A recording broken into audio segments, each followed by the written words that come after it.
But with earnings season still young and the Fed meeting around the corner next week, can the bulls keep this run going? Let's talk to Dan Greenhaus about that. He's Chief Strategist and Managing Director with Solus Alternative Asset Management. Dan, welcome. Good to have you in the house. Thank you very much. Nice to have you be here. Has the market gotten a little too hot for your taste, or is it? Are you pleasantly surprised by what's been going on? Yeah, I mean, it's certainly been quite a run that we've been on. I don't think anybody would really dispute that. The problem with that observation is that has no bearing whatsoever on whether the market should go up and down today, tomorrow, or the next day. I think there's a lot being priced in right now in terms of earnings season. I've been pretty vocal that I think this is going to be a terrific earnings season, certainly relative to expectations, which had gotten particularly dour.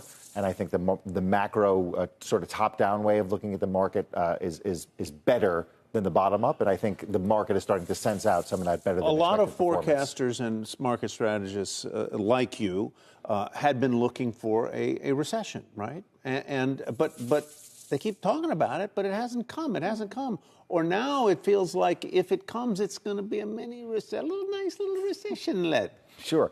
With the caveat that I don't think there are any strategists quite like me. I think certainly this is the moment around the middle of 23 was when a lot of us had thought that a recession might be here. Right. But let's call it 6 months ago, it was pretty clear that wasn't going to be the case. The jobs market had been resilient, and all the things that we now know to be the case look like it probably would be the case 6 months ago.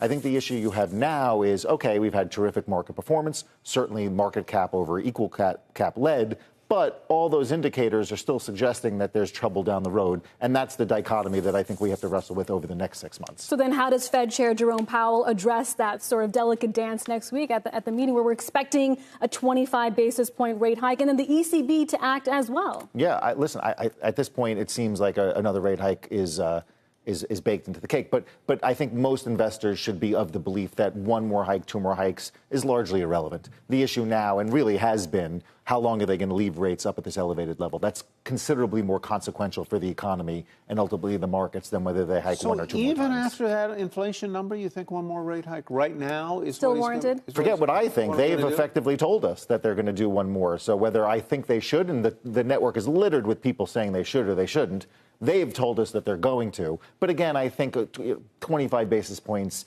whether it's 5.5, 5.25, 5.75 is largely irrelevant. If you leave it up there for 6 months, that begins to have a consequence on the economy at large, rather than whether it's one or two more hikes.